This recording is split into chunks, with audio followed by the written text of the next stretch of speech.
बिस्मिल्लाहिर्रहमानिर्रहीम। Object oriented programming के 6 lecture के साथ मैं हूं आमिर रऊफ। आज की इस क्लास के अंदर जिन टॉपिक्स को हमने कवर करना है उसमें सबसे पहला topic passing object as a function argument. जिस तरह एक नॉर्मल वेरिएबल हम मेंबर फंक्शन के अंदर एज ए आर्गुमेंट पास कर सकते हैं, बिल्कुल इसी तरह हम ऑब्जेक्ट को भी as a argument C plus plus के अंदर पास कर सकते हैं। तो हम इस क्लास के अंदर देखेंगे कि किस तरह एक ऑब्जेक्ट को एज ए पैरामीटर पास किया जा सकता है, एज ए आर्गुमेंट पास किया जा सकता है। उसके बाद हम देखेंगे returning object in C plus plus. जैसे हम किसी नॉर्मल वेरिएबल को रिटर्न करवाते हैं मेंबर फंक्शन के जरिए, बिल्कुल इसी तरह हम ऑब्जेक्ट को भी रिटर्न करवा सकते हैं। उसके लिए भी हम एक एग्जाम्पल की मदद से इस कॉन्सेप्ट को भी अंडरस्टैंड करेंगे। और एट द एंड इस क्लास के अंदर हम स्टैटिक डाटा मेंबर्स के बारे में स्टडी करेंगे कि स्टैटिक डाटा मेंबर क्या होते हैं और इनको अपने प्रोग्राम के अंदर हम किस तरीके से यूज कर सकते हैं। तो आइए आज की क्लास स्टार्ट करते हैं। सबसे पहले passing object as a function argument. जिस तरह हम एक नॉर्मल वेरिएबल के अंदर पैरामीटर पास करते हैं, बिल्कुल हम ऑब्जेक्ट्स को भी एज ए पैरामीटर फंक्शंस के अंदर पास कर सकते हैं।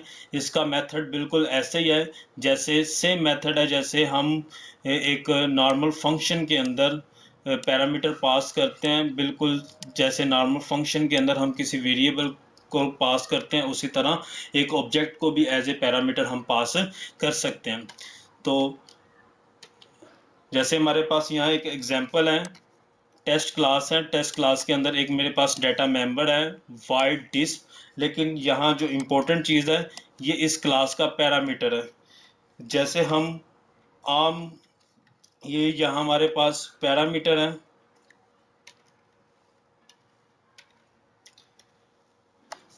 तो फंक्शन की डेफिनेशन, फंक्शन की जब हम डिक्लेरेशन करते हैं तो हम लिखते हैं कि उस फंक्शन की रिटर्न टाइप क्या है, उसका नेम क्या है और उसके पैरामीटर लिस्ट क्या है। तो यहाँ पैरामीटर लिस्ट जो लिखा गया है वो क्लास का नेम और इस पैरामीटर लिस्ट के अंदर जो टाइप है वो बिल्कुल सेम है। इसका मतलब है कि ये एक object as a parameter accept करेगा।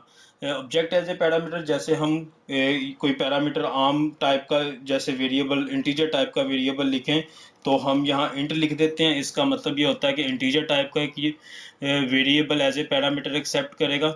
लेकिन यहाँ टेस्ट लिखा है, उस क्लास का नेम लिखा है, इसका मतलब है ये उस क्लास का ऑब्जेक्ट एक एज ए पैरामीटर एक्सेप्ट करेगा। तो जब हमने इसकी डिक्लेरेशन किया तो क्लास के बाहर इसकी डेफिनेशन बिल्कुल वैसे ही होगी जैसे किसी हम दूसरे नॉर्मल मेंबर फंक्शन की करते हैं। हमारे पास वहाँ रिटर्न टाइप है, ये हमारे पास रिटर्न टाइप, क्लास का name, scope resolution operator, function का नेम। और इम्पोर्टेंट चीज़ जो इस कॉन्सेप्ट की है कि यहाँ हमने उस क्लास का एक object as a parameter pass किया। जैसे एक नॉर्मल वेरिएबल हम एज ए पैरामीटर पास करते हैं, वैसे ही हमने यहाँ क्लास का एक object as a parameter pass किया है, टेस्ट T1। तो इसका मतलब है कि ये टेस्ट क्लास का ऑब्जेक्ट टी इसमें एज ए पैरामीटर एक्सेप्ट करेगा ये।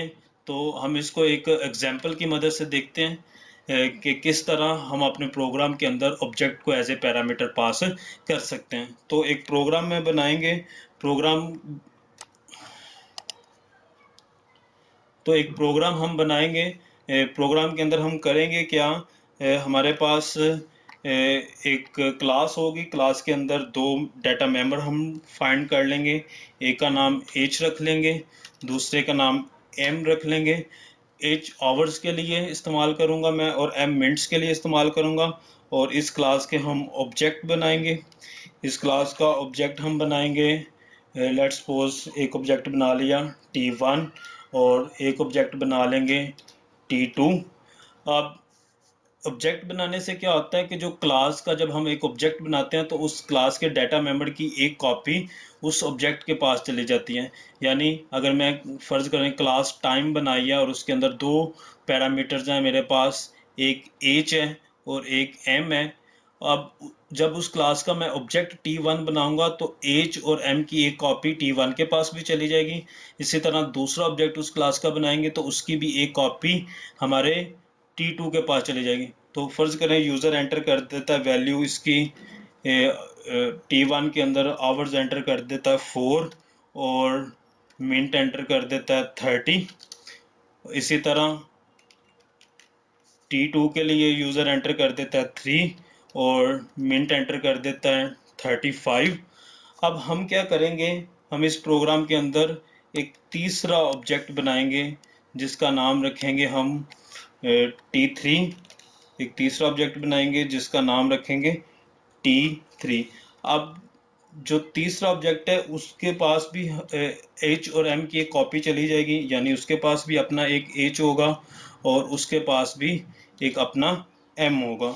इस प्रोग्राम के अंदर हम करेंगे क्या कि जो वैल्यू T1 ऑब्जेक्ट के पास है और जो वैल्यू T2 ऑब्जेक्ट के पास है, इन T1 और T2 को हम एज ए ऑब्जेक्ट पास करेंगे एक फंक्शन को, जिसमें जो हो सकता है जो सम का फंक्शन होगा, उस सम के फंक्शन के अंदर हम T1 और T2 को एज ए पैरामीटर पास करेंगे, जो कि हमारी इस एग्जाम्पल का मेन कॉन्सेप्ट है। और तीसरे ऑब्जेक्ट के अंदर इन आवर्स और मिनट को हम प्लस करेंगे। यहाँ एक प्रॉब्लम ये है कि जब हम मिनट्स को प्लस करते हैं 30 और 35 को प्लस करेंगे तो ये 60 से ज़्यादा, तो 1 आवर में ये कन्वर्ट हो जाएगा, तो एक 1 जो है वो यहाँ ऐड हो जाएगा हमारे पास, मिनट एक ऐड हो जाएगा 1, तो हमारे पास यहाँ एक मिनट ऐड हो जाएगा 1। तो टोटल अगर इन T1 और T2 के हम आवर्स और मिनट को आपस में ऐड कर दें, सम कर दें, तो हमारे पास रिजल्ट आएगा, हमारे पास 1 4 5 5 और 3 8, हमारे पास 8 आवर्स हो जाएंगे। और जो मिनट्स हैं 30 और 1 मिनट हो जाएगा, और बाकी रिमेनिंग मिनट जो बच जाएंगे वो हमारे पास बचेंगे 5। रिमेनिंग मिनट जो बचेंगे वो 5। तो इस तरह का हम एक प्रोग्राम बना रहे हैं जो टाइम को आपस में प्लस करेगा, एक ऑब्जेक्ट के टाइम को दूसरे ऑब्जेक्ट को। तो हम इस प्रोग्राम के अंदर T1 ऑब्जेक्ट और T2 ऑब्जेक्ट के प्लस करके T3 के टाइम को कैलकुलेट करेंगे। यहाँ मैंने एक क्लास टाइम बनाई है और दो डाटा मेंबर इसके अंदर डिक्लेयर किए हैं, एक एज और एक एम, एज आवर्स के लिए और एम मिनट के लिए। और तीन मेंबर फंक्शन इस क्लास के अंदर बनाए हैं, एक वाइड गेट टाइम जो कि दो वेरिएबल पैरामीटर एक्सेप्ट कर रहा है, एक फंक्शन बनाया पुट टाइम जो कि कोई पैरामीटर एक्सेप्ट नहीं कर रहा, और एक फंक्शन मैंने सम का बनाया जो कि दो ऑब्जेक्ट को एज ए पैरामीटर एक्सेप्ट कर रहा है, क्योंकि इनकी टाइप क्लास की टाइप के साथ है, क्योंकि टाइम क्लास के ऑब्जेक्ट हम एज ए पैरामीटर पास करेंगे, इसलिए हमारे पास यहाँ दो टाइम क्लास के दो टाइम क्लास डाटा टाइप के ऑब्जेक्ट्स एज ए पैरामीटर यहाँ ये फंक्शन एक्सेप्ट करेगा। तो इनकी डेफिनेशन कर लेते हैं वन बाय वन। पहले गेट टाइम की डेफिनेशन करते हैं। गेट टाइम के अंदर सिंपल जैसे क्लास के बाहर हम फंक्शन डेफिनेशन करते हैं, रिटर्न टाइप, क्लास का नेम, स्कोप रेजोल्यूशन ऑपरेटर, और हमारे पास उस फंक्शन का नाम और पैरामीटर लिस्ट। और सिंपल जो वैल्यू यूज़र सेंड करेगा, हम पहली वैल्यू एज को दे देंगे और दूसरी वैल्यू एम को दे देंगे। और सिंपल यहाँ हम असाइनमेंट कर रहे हैं और दूसरा फंक्शन को डिफाइन कर रहे हैं पुट टाइम के फंक्शन को। पुट टाइम का फंक्शन की डेफिनेशन में सिंपल स्क्रीन के ऊपर हम आवर्स और मिनट को डिस्प्ले करवा रहे हैं, जो एच के अंदर वैल्यू है उसे स्क्रीन पे डिस्प्ले करवा दिया, जो एम के अंदर जो वैल्यू है उसको हमने स्क्रीन के ऊपर सिंपल डिस्प्ले करवा दिया। यहाँ तीसरे फंक्शन को हम डिफाइन कर रहे हैं जो कि एक ऐसा फंक्शन है जो दो ऑब्जेक्ट को एज ए पैरामीटर एक्सेप्ट कर रहा है। तो यहाँ हमने एक फंक्शन बनाया है सम का, और दो पैरामीटर हैं उसके, एक जो कि टाइम टाइप के हैं T1 और T2। अब T1 और T2 क्या काम करेंगे कि जो यूज़र वैल्यू पास करेगा T1 के अंदर और T2 के अंदर, हम क्या करेंगे T1 के मिनट्स को पहले कैलकुलेट कर लेते हैं, T2 के मिनट्स के अंदर ऐड करके हम पहले मिनट्स को कैलकुलेट कर लेते हैं T1 के मिनट्स और T2 के मिनट्स को ऐड करके, ताकि अगर वो 60 से ज़्यादा हैं तो हम अपने टाइम को आवर्स को इंक्लूड कर सकें। तो बड़ा सिंपल मेथड है। इसमें क्या होगा, यूज़र जो भी मिनट एंटर करेगा, लेट्स सपोज यूज़र हमारे पास यहाँ 30 प्लस 35 एंटर करते हैं, तो हमारे पास ये हो जाएगा 30, ये हो जाएगा 65। तो अगर हम इसको कैलकुलेट करें तो ये आवर हमारे पास 1 होंगे और मिनट हमारे पास 5 होंगे। तो हमने ये कैलकुलेट करना है कि ये 1 आवर हो जाएगा और मिनट 5 हो जाएंगे। तो पहले हमने आवर कैलकुलेट करना है, तो सिंपल मिनट को 60 पे डिवाइड करेंगे तो हमारे पास 1 आ जाएगा। अगर मिनट हमारे पास ये 65, हमारे पास टोटल 65 है, इसको 60 पे डिवाइड करेंगे तो डिवीजन से हमारे पास एच के अंदर 1 आ जाएगा। ठीक, और जो रिमेनिंग मिनट हैं उनको लेने के लिए हम मॉडुलस करेंगे और जो 05 है वो हमारे पास एम के अंदर आ जाएगा। तो हमने आवर कैलकुलेट, मिनट हम ऑलरेडी यहाँ कैलकुलेट कर चुके हैं, जो रिमेनिंग बच गए हैं, और आवर्स को हमने कैलकुलेट करना है। तो जो आवर एच के अंदर ऑलरेडी हैं वो, और T1 ऑब्जेक्ट का जो आवर है और T2 ऑब्जेक्ट के जो आवर हैं, तीनों को ऐड करके हमारे पास एच कैलकुलेट हो जाएगा। तो ये हमारे तीसरे फंक्शन की डेफिनेशन थी। अब हम मेन फंक्शन के अंदर वन बाय वन इस ऑब्जेक्ट्स, अब हम मेन फंक्शन के अंदर इस क्लास के 3 ऑब्जेक्ट बनाए हैं हमने, T1, T2 एंड T3। और T1 को मैंने मिनट पास कर दिए 3 आवर्स और 40 मिनट, T2 को 4 आवर और 30 मिनट पास कर दिए। अब T3 के अंदर मैंने T1 और T2 जो के ऑब्जेक्ट हैं एज ए पैरामीटर पास किया इनको, और जब इस फंक्शन को कॉल किया जाएगा तो T1 के अंदर जो वैल्यूज़ हैं और T2 के अंदर जो वैल्यूज़ हैं वो हमारे पास यहाँ आ जाएंगी, यहाँ T1 के ऑब्जेक्ट के पास आ जाएंगी, यहाँ T2 के ऑब्जेक्ट के पास आ जाएंगी। और ये सारी कैलकुलेशन करने के बाद हमारा प्रोग्राम रिज़ल्ट डिस्प्ले करवा देगा, जो कि हमने यहाँ पुट टाइम के फंक्शन से तीनों क्लास के टाइम को डिस्प्ले करवाया है, जिसकी डेफिनेशन में हमने सिंपल आवर्स और मिनट को डिस्प्ले करवाया था। तो इसको हम एग्जीक्यूट करते हैं, एग्जीक्यूट करेंगे तो ये हमारे पास रिज़ल्ट आ गया इसका, कि फर्स्ट जो T1 ऑब्जेक्ट था उसके वैल्यू थी 3 आवर और 40 मिनट, और सेकंड जो ऑब्जेक्ट था T2 उसमें आवर्स थे हमारे पास 4 आवर्स और 30 मिनट्स। तो हमारे पास टोटल जो कैलकुलेशन हो गई है वो हमारे पास जो T3 के अंदर वो 8 आवर बन गए और जो मिनट हैं वो हमारे पास 10 बच गए। तो इस तरह इस एग्जाम्पल की मदद से हमने इस कॉन्सेप्ट को अंडरस्टैंड करने की कोशिश की कि किस तरह हम ऑब्जेक्ट को एज ए पैरामीटर पास कर सकते हैं। जो नेक्स्ट कॉन्सेप्ट हमने स्टडी करना है इस क्लास के अंदर वो है returning object from member function. जिस तरह अभी हमने सीखा कि हम ऑब्जेक्ट को एज ए पैरामीटर पास कर सकते हैं, बिल्कुल इसी तरह हम ऑब्जेक्ट को रिटर्न भी करवा सकते हैं किसी मेंबर फंक्शन से।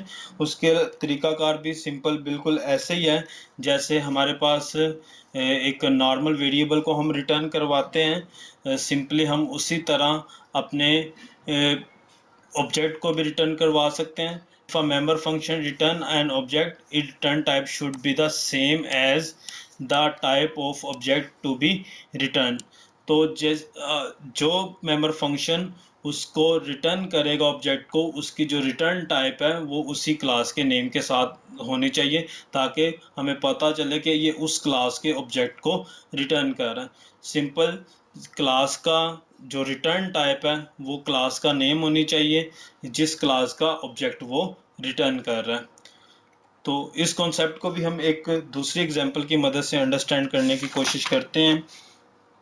तो उसके लिए हम एक प्रोग्राम बनाते हैं और उस प्रोग्राम के अंदर हम एक ऑब्जेक्ट को एज ए पैरामीटर रिटर्न करवाएंगे। तो यहाँ मैंने एक क्लास बनाई है टेस्ट, दो उसके अंदर डाटा मेंबर्स हैं ए एंड बी, और पब्लिक पोर्शन के अंदर एक वेरिएबल, पब्लिक पोर्शन के अंदर एक मेंबर फंक्शन बनाया है जिसका नाम है गेट वैल्यू, जो कि 2 value as a parameter accept कर रहा है in text and in y. इसकी डेफिनेशन हमने क्लास के अंदर ही की हुई है, जो कि असाइन कर रहा है ए और बी को वैल्यू। और एक हमने यहाँ फंक्शन बनाया हुआ है, ये इम्पोर्टेंट है इसके अंदर कि एक फंक्शन फ्रेंड फंक्शन बनाया है। ये फ्रेंड फंक्शन क्या होता है, कैसे काम करता है, ये हम आने वाली क्लास के अंदर स्टडी करेंगे। फिलवक्त के लिए आप इतना याद रखें कि फ्रेंड फंक्शन को भी हम आम फंक्शन की तरह क्लास के बाहर डिक्लेयर कर सकते हैं, लेकिन यहाँ फ्रेंड फंक्शन को ही क्यों यूज़ किया गया है, इससे जब हम फ्रेंड फंक्शन को स्टडी करेंगे तो ये पॉइंट तब क्लियर करेंगे। फिलवक्त के लिए याद रखें कि एक ऐसा फंक्शन बनाया है जिसकी रिटर्न टाइप टेस्ट है, जो कि क्लास का नेम है। तो ये ऐसा फंक्शन है जो रिटर्न करवा रहा है टेस्ट, उसका फंक्शन का नेम है सम, और ये 2 object as a parameter accept कर रहा है। वैल्यू वो रिटर्न करेगा वो हमारे पास टेस्ट टाइप का एक ऑब्जेक्ट होगा। और एक फंक्शन हमने बनाया सिंपल डिस्प्ले वैल्यू का, जिसका नाम है डिस्प वैल, जो कि वो भी एक argument as a object accept कर रहा है। तो इनके डेफिनेशन कर लेते हैं। इसकी डेफिनेशन गेट वेल की हम क्लास के अंदर ही कर चुके हैं। दूसरे 2 फंक्शन की हम डेफिनेशन क्लास के बाहर करते हैं। तो फ्रेंड फंक्शन को जब हम बाहर डिफाइन करते हैं तो रिटर्न टाइप हमने लिख दी, जो कि टेस्ट है, सम, और 2 ऑब्जेक्ट ये एक्सेप्ट कर रहा है T1 और T2, जो कि टेस्ट टाइप के हैं। अब हमने क्या किया, सिंपल जो वैल्यू यूज़र ने पास की हैं उन वैल्यूज़ को हम ऐड कर रहे हैं इसके अंदर। यानी अगर ये प्रोग्राम करेगा क्या कि हमारे पास 2 डाटा मेंबर हैं, एक ए और एक बी। अब ये क्लास के अंदर हमने 2 डाटा मेंबर बनाए हैं। ये हमारे पास क्लास के अंदर 2 डाटा मेंबर्स हैं। हमने क्या किया, 3 ऑब्जेक्ट बना रहे हैं इस क्लास के, एक ए, बी और सी, 3 ऑब्जेक्ट हमने इसके बनाने। ये जो डाटा मेंबर है इनकी एक कॉपी हमारे पास ए और बी ए के पास भी है, एक कॉपी हमारे पास बी के पास भी है ए और बी की, और एक कॉपी हमारे पास सी के पास भी है ए और बी की। यानी हमारे पास ये 3 बन गए हैं, एक ऑब्जेक्ट ए, एक ऑब्जेक्ट बी और एक ऑब्जेक्ट सी। अब इन तीनों की वैल्यू हमने यहाँ ए की वैल्यू रखनी है। लेट्स सपोज यहाँ ए की वैल्यू मेरे पास 10 है और बी की वैल्यू मेरे पास 20 है। यहाँ मेरे पास ए की वैल्यू 30 है और बी की वैल्यू 40। और यहाँ हम तीसरे ऑब्जेक्ट के अंदर क्या करेंगे, इस ए की इस वैल्यू को और इस ए की इस वैल्यू को प्लस कर देंगे, इन दोनों को ऐड कर देंगे हम। इन दोनों ए को प्लस करने से क्या होगा, इन दोनों की वैल्यू को हम प्लस कर देंगे इस ए और बी को। तो हमारे पास ए की वैल्यू यहाँ आ जाएगी 40, यहाँ हमारे पास ए की वैल्यू 40 आ जाएगी, और बी की वैल्यू यहाँ हमारे पास, जो कि हम बी की वैल्यू को ऐड करेंगे इस 20 और इस 40 को ऐड करेंगे, तो यहाँ हमारे पास बी की वैल्यू आ जाएगी 60। अब जो प्रोग्राम हमने बनाया है उसमें ये जो सम का फंक्शन है, यहाँ हमारे पास ये क्या कर रहा है, जो फर्स्ट ऑब्जेक्ट है, जो ए ऑब्जेक्ट है मेरे पास, उसके ए को और सेकंड ऑब्जेक्ट के ए को प्लस करके तीसरे ऑब्जेक्ट के अंदर इस टी ऑब्जेक्ट को असाइन कर रहा है। इसी तरह इस क्लास के बी को और इस क्लास के बी को ऐड करके यहाँ असाइन कर रहा है और रिटर्न कर रहा है हमारे पास ये टी। तो ये एक ऐसा फंक्शन है जो 2 object as a parameter accept कर रहा है, यानी दोनों डाटा मेंबर उसके पास ए और बी होंगे, बी के पास भी ए और बी होंगे, वो दोनों यहाँ हमारे पास ये एक्सेप्ट करेगा और इसके ए ऑब्जेक्ट ए के अंदर भी ए और बी होगा, ऑब्जेक्ट बी के अंदर भी ए और बी होगा, तो इनको ऐड करके हमने हमारे टी के अंदर ए और बी की वैल्यू को स्टोर करवाएगा और इसको रिटर्न करवा देगा। उसके बाद सिंपल हमने एक डिस्प्ले का फंक्शन बनाया है जो सिंपल ए और बी की वैल्यू को डिस्प्ले करवा रहा है। अब यहाँ देखें, हमने 3 ऑब्जेक्ट बनाए ए और बी और सी। ए को हमने गेट वैल्यू के फंक्शन की मदद से वैल्यू साइन कर दी, बी को भी हमने गेट वैल्यू के फंक्शन की मदद से वैल्यू साइन कर दी, जो कि डेफिनेशन हमने यहाँ की थी, दोनों को वैल्यू साइन कर दी। अब हमने एक तीसरा जो ऑब्जेक्ट सी बनाया है, इसको सम के मेंबर फंक्शन की मदद से हमने कॉल किया, जो कि 2 वैल्यू को एक्सेप्ट कर रहा है, एक ए को और एक बी को। 2 वैल्यू को उसने एक्सेप्ट किया है जो कि ऑब्जेक्ट हैं हमारे पास। 2 ऑब्जेक्ट को हमने जब सम के फंक्शन को कॉल किया तो 2 ऑब्जेक्ट एज ए पैरामीटर दिए हमने, और उसने क्या किया, जब ये कॉल करेगा तो हमारे पास आ जाएगा इस यहाँ, और ये अपनी कैलकुलेशन करने के बाद हमें टी रिटर्न करवा देगा। तो जो वैल्यू यहाँ हम ये डिफ़ॉल्ट कॉपी कंस्ट्रक्टर जिस तरह यूज़ करते हैं, जो वैल्यू हमारे सी को असाइन हो गई और हमने ए और बी और सी की वैल्यू को सिंपल डिस्प्ले करवा दिया। अगर इस प्रोग्राम को मैं एग्जीक्यूट करके देखूं तो हमारे पास वही आउटपुट आएगी जो मैं अभी आपसे शेयर कर रहा था कि फर्स्ट जो ऑब्जेक्ट हमने बनाया है उसमें ए की वैल्यू 10 है और बी की वैल्यू 20 है। सेकंड जो ऑब्जेक्ट बनाया है उसमें ए की वैल्यू 30 है और बी की वैल्यू 40 है। लेकिन इन दोनों को सम कट के फंक्शन के जब हमने कॉल किया, जो कि 2 ऑब्जेक्ट को एज ए पैरामीटर एक्सेप्ट कर रहा था और एक ऑब्जेक्ट को हमें रिटर्न कर रहा था, तो उसने क्या किया, ए ऑब्जेक्ट 1 के ए और ऑब्जेक्ट 2 के ए को ऐड करके ऑब्जेक्ट 3 के ए के अंदर ऐड कर दिया, और ऑब्जेक्ट 1 के बी को और ऑब्जेक्ट 2 के बी को ऐड करके ऑब्जेक्ट 3 के बी को ऐड कर दिया, जिससे हमारे पास ऑब्जेक्ट 3 के ए की वैल्यू 40 हो गई और ऑब्जेक्ट 3 के बी के वैल्यू की 60 हो गई हमारे पास। हमारा last topic static data member. Static data member क्या होते हैं, जब हम कोई भी मेंबर फंक्शन अपने क्लास के अंदर डिफाइन करते हैं, तो जब हम उस क्लास का कोई ऑब्जेक्ट बनाते हैं तो जो डाटा मेंबर है उनकी कॉपी हमारे ऑब्जेक्ट के पास जाती है। हर ऑब्जेक्ट के पास अपनी कॉपी होती है, उसके अंदर जो भी मॉडिफिकेशन वो करता है या जो भी चेंज आता है वो सिर्फ उसी ऑब्जेक्ट के लिए होता है। लेकिन जब हम किसी वेरिएबल को स्टैटिक बना देते हैं, किसी डाटा मेंबर को स्टैटिक बना देते हैं, स्टैटिक डाटा मेंबर ये हमारे पास शेयर्ड होते हैं।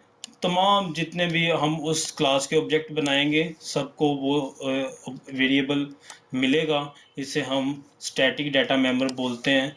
स्टैटिक में जब हमने किसी वेरिएबल को स्टैटिक डिक्लेयर करना हो तो वेरिएबल से पहले हम स्टैटिक का वर्ड इस्तेमाल करते हैं।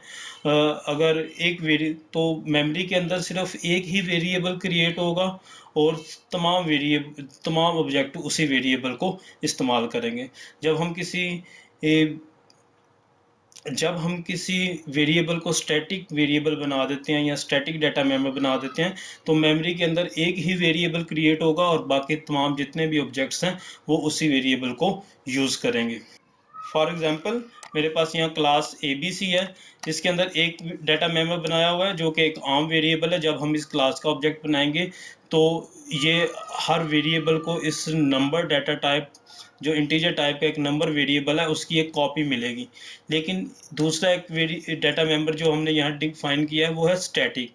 इसका मतलब है इस क्लास की एक ही स्टैटिक काउंट नाम का वेरिएबल बनेगा और जितने भी ऑब्जेक्ट हम इस क्लास के बनाएंगे वो इसी काउंट को इस्तेमाल करेंगे। यानी अगर किसी ऑब्जेक्ट की वजह से या कोई ऑब्जेक्ट कैलकुलेशन करता है काउंट वेरिएबल के अंदर, तो बाकी तमाम वेरिएबल को भी वही जो चेंज वैल्यू है काउंट की वही मिलेगी।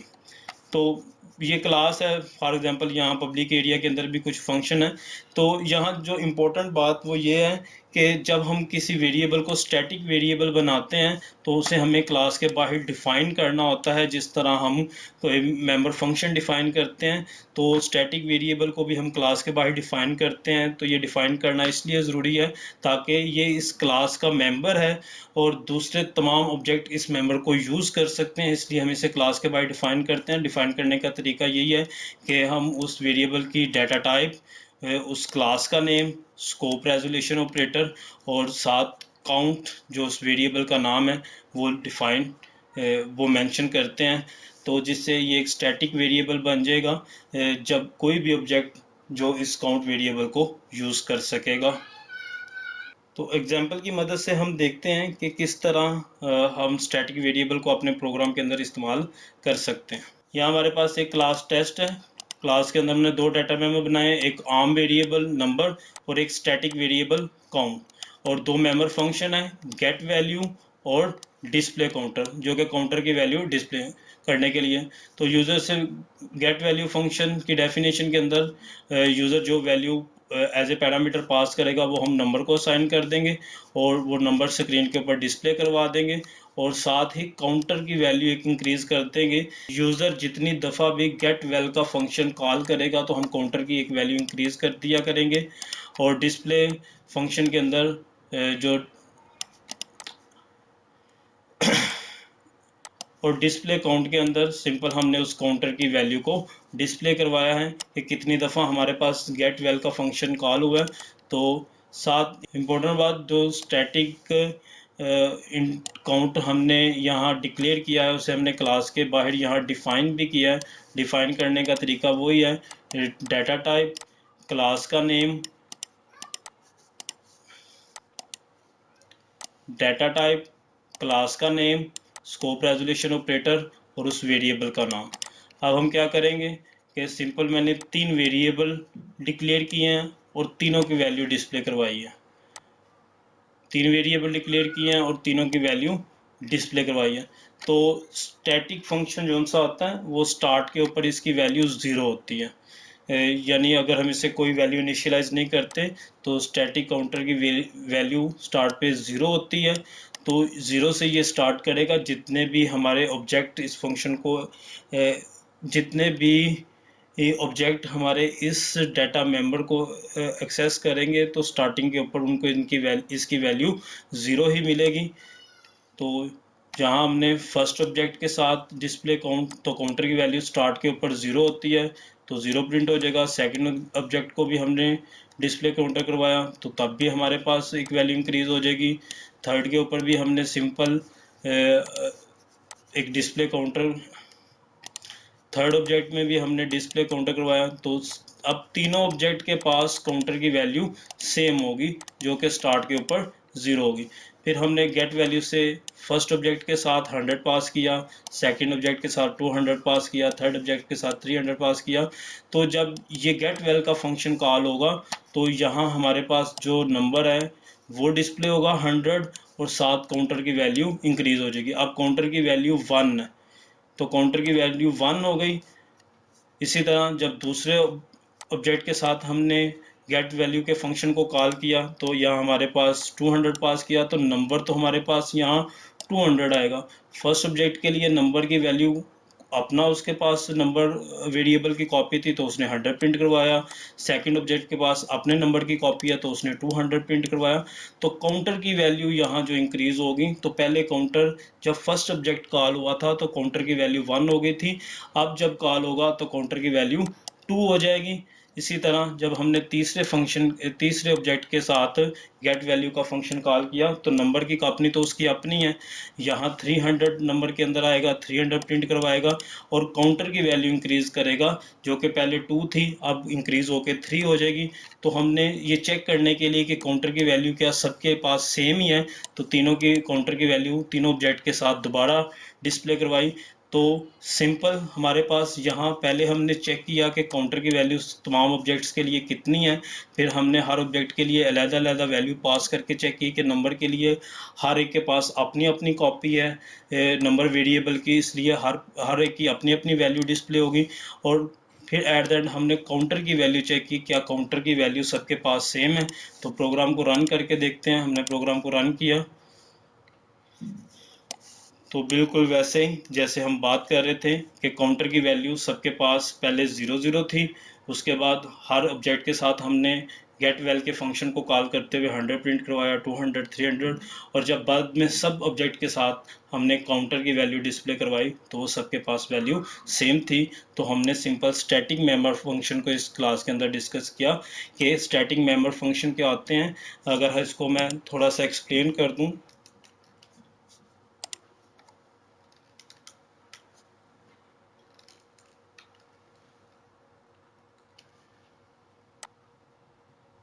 तो हमने देखा कि जो काउंटर वेरिएबल था हमारे पास, काउंटर वेरिएबल जो हमने स्टैटिक वेरिएबल बनाया था, और जितने हमने ऑब्जेक्ट बनाया था T1, T2, T3, ये हमने T1 बनाया था, ये हमारे पास T2 था, ये हमारे पास T3 था, और काउंटर की वैल्यू सबके पास सेम थी। तो ये स्टैटिक वेरिएबल की वजह से था कि स्टैटिक डाटा मेमोरी में क्या होता है कि एक ही वेरिएबल मेमोरी के अंदर क्रिएट होता है और सबको वही वेरिएबल साइन होता है, सबको पास वही वेरिएबल सबको मिलता है। अगर T2 की वजह से अगर कोई वेरिएबल के अंदर चेंज आएगा तो वो T1 को भी मिलेगा और T3 को भी मिलेगा। अगर T3 की वजह से कोई चेंज आता है तो वो T1 को भी मिलेगा और T2 को भी मिलेगा। तो ये हमारे पास थे स्टैटिक मेंबर डाटा मेंबर्स क्या होते हैं। होप सो कि आपको इस क्लास के अंदर कुछ नया सीखने को मिला होगा। अपना बहुत सारा ख्याल रखिएगा। अल्लाह हाफ़िज़।